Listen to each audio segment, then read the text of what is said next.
بسم اللہ الرحمن الرحیم۔ سورہ ہود 12واں پارہ، آیت نمبر 11 اور 12 کا ترجمہ یہ ہے: اِلَّا الَّذِينَ صَبَرُوا، سوائے ان لوگوں کے جو مستقل مزاج ہیں، وَعَمِلُوا الصَّالِحَاتِ، نیک اعمال کرنے والے ہیں، اولئک لہم مغفرۃ واجر کبیر، ان کے لیے مغفرت کا وعدہ ہے اور بڑے اجر کا وعدہ ہے۔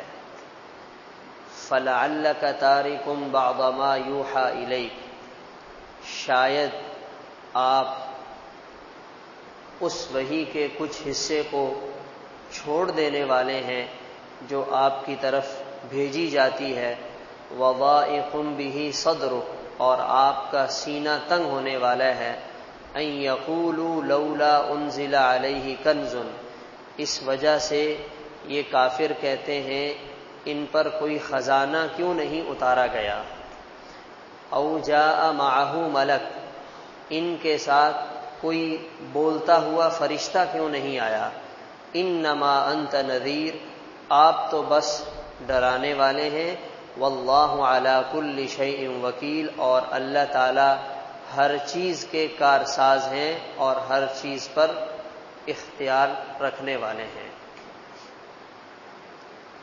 گزشتہ درس میں ہمارے سامنے اللہ تعالیٰ نے انسان کے ایک عمومی مزاج کا تذکرہ فرمایا۔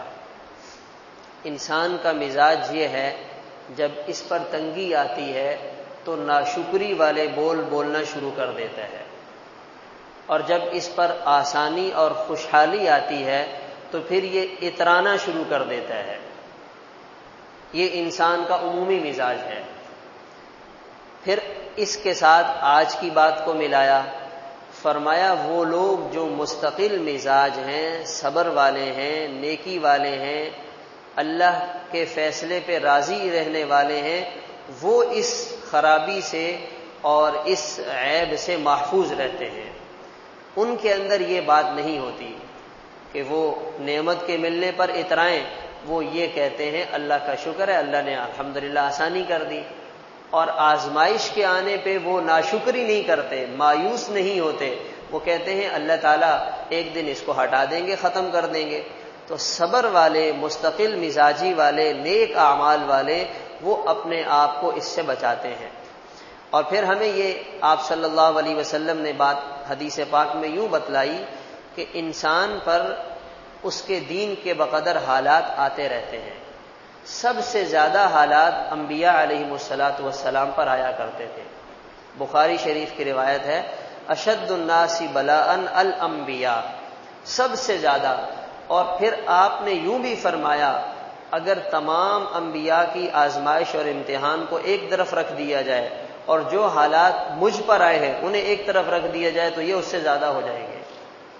حالانکہ آپ صلی اللہ علیہ وسلم کے لیے اللہ تعالیٰ نے کیا کچھ نہیں بنایا، کیا کچھ نہیں آپ کو نوازا، کائنات کا اتنا بڑا نظام اگر اللہ چاہتے تو آپ کی خدمت میں لگا دیتے، مگر آپ صلی اللہ علیہ وسلم بھی حالات سے گزرے ہیں۔ فرمایا سب سے زیادہ حالات تو مجھ پر آئے ہیں۔ اور صحابہ کرام کی مثالیں ہمارے سامنے ہیں۔ حضرت خباب رضی اللہ تعالیٰ عنہ، ان کا جو مالک تھا امیہ بن خلف، وہ آگ گرم کرتا اور اس لکڑی کی آگ جلاتا جس کا انگارہ دیر تک جلتا رہے، وہ لکڑی استعمال کرتا۔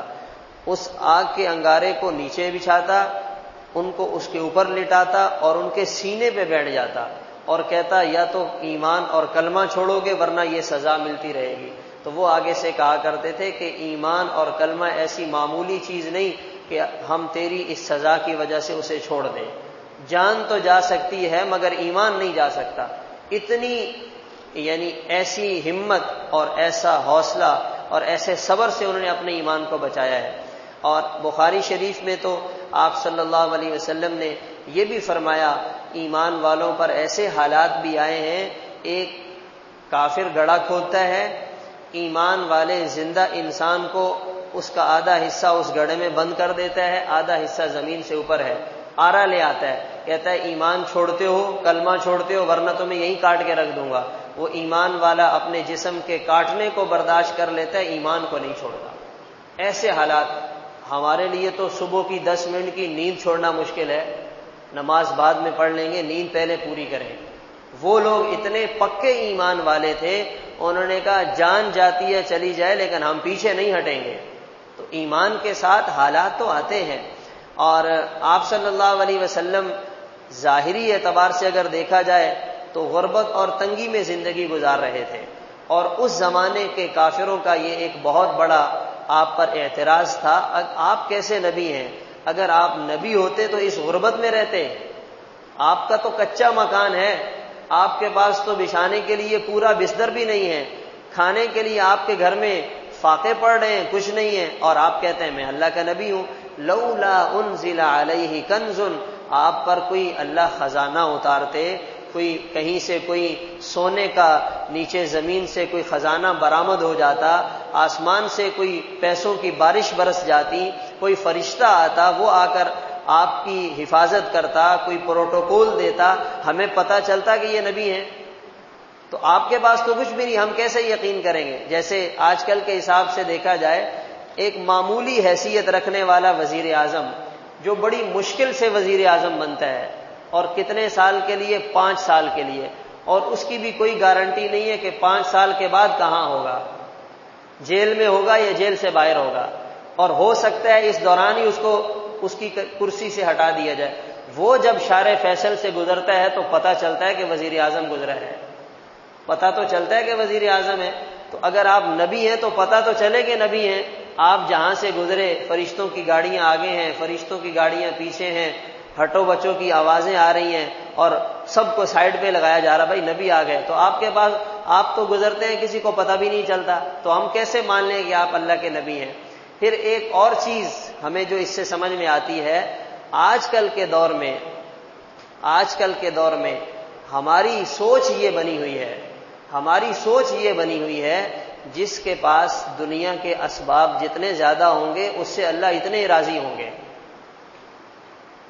جس کے پاس دنیا کے اسباب جتنے زیادہ ہوں گے، ہماری سوچ آج کے زمانے میں یہ اس سوچ سے ملتی ہے کہ اگر آپ نبی ہیں، اللہ آپ سے راضی ہیں، تو آپ ایسی غربت میں، اگر آج کسی کے پاس مال زیادہ آ جائے، ہم کہتے ہیں ماشاءاللہ اس کے تو نصیب جاگ گئے ہیں، اس کا تو اللہ نے ہاتھ پکڑ لیا ہے۔ اور جو تنگی میں ہو، غربت میں ہو، کرائے کے مکان میں ہو، معمولی نوکری رکھنے والا، ہم کہتے ہیں اس سے اللہ راضی نہیں ہے، یہ بیچارہ غربت میں اور حالات کے اندر شروع سے چل رہا ہے۔ یہ ہماری سوچ ہے۔ اللہ تعالی ہمیں سمجھا رہے ہیں کہ یہ تمہاری سوچ ہو سکتی ہے، ہمارے ہاں ایسا نہیں ہے۔ اگر یہ بات درست ہوتی تو پھر اس کا مطلب یہ ہے کہ کافر تو ہر زمانے میں مسلمانوں سے زیادہ مالدار رہے ہیں، پھر تو اللہ تعالیٰ کافروں سے راضی ہے، اور ایمان والے ہر دور میں مسائل میں رہے ہیں، تو ایمان والوں سے اللہ تعالیٰ ناراض ہیں۔ تو اللہ کے ہاں راضی اور ناراض ہونے کا معیار دنیا کے مال و اسباب نہیں، وہ تقوی ہے۔ اگر مالدار ہے، تقوی والا ہے، بنگلے میں رہتا ہے، اللہ تعالیٰ اس سے راضی ہے، اور اگر غریب ہے، جھونپڑی میں رہتا ہے، تقوی سے محروم ہے، اس کا مطلب یہ ہے کہ یہاں معاملہ خراب ہے، پیسہ بہت ہے، سب کچھ ہے، مگر ایمان نہیں ہے، اس کا مطلب ہے اللہ تعالیٰ اس سے ناراض ہے۔ آج دیکھیں کافروں کا کوئی بڑا آدمی مر جاتا ہے، ہم یہاں افسوس مناتے ہیں، اس کا مطلب یہ ہے کہ ہمیں اس کا وہ مال اور اس کی وہ دنیاوی شان و شوکت نظر آ رہی ہے، اس کی وجہ سے ہم اس کے مرنے پہ افسوس مناتے ہیں، افسوس کا اظہار کرتے ہیں، سوگ منایا جاتا ہے۔ تو سوگ تو اس پر منانا چاہیے تھا کہ تم مسلمان ہو کر تمہیں تو اللہ کی نعمتوں کو، ایمان کو سامنے رکھ کے چلنا چاہیے تھا۔ تمہاری سوچ اور تمہاری مت ایسی ماری گئی کہ تم کافروں کے مرنے پہ سوگ منا رہے ہو۔ اور کافر بھی کیسے؟ جو تمہارے دین کا مذاق اڑاتے ہیں، جو تمہارے دین کے خلاف کتابیں لکھتے ہیں، تمہارے نبی کی بدترین گستاخی کرتے ہیں، اور ان کے پاس جا کر بڑے بڑے ٹائٹل لے کر آتے ہیں، ان کو سر کا خطاب دیا جاتا ہے، ان کو پورا پروٹوکول دیا جاتا ہے۔ تو یہ تمہارے بھگوڑے بھاگے ہوئے ہمارے پاس آئیں ہم ان کو عزت اور شان و شوکت دیں اور ہمارے مرنے پہ تم نے افسوس بھی منانا ہے. کیا مت ماری گئی ہے اور عقل پہ کیسا پردہ پڑ گیا ہے. تو یہ اللہ تعالی ہمیں قرآن کے ذریعے سمجھا رہے ہیں. تو فرمایا یہ ہمیں یقین نہیں آتا.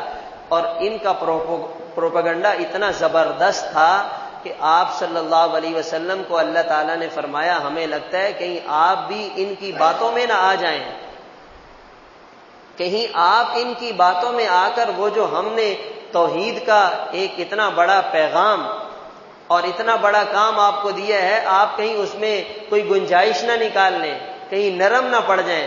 آپ نے بالکل نرم نہیں پڑنا. یہ دنیا اوپر سے نیچے ہو جائے, دنیا کے سارے کافر ایک جگہ جمع ہو جائیں, توحید کا جو پیغام ہم نے آپ کو دیا ہے وہ آپ نے ڈنکے کی چوٹ پہ انہیں سنانا ہے اور انہیں کھلم کھلا بتانا ہے, اور دنیا کو پتہ چل جائے کہ اللہ ایک ہے, اللہ کے ساتھ کوئی شریک نہیں. اور آپ صلی اللہ علیہ وسلم نے بڑی ہمت اور حوصلے سے یہ پیغام پوری انسانیت تک پہنچایا ہے. اللہ تعالی عمل کرنے کی توفیق عطا فرمائے.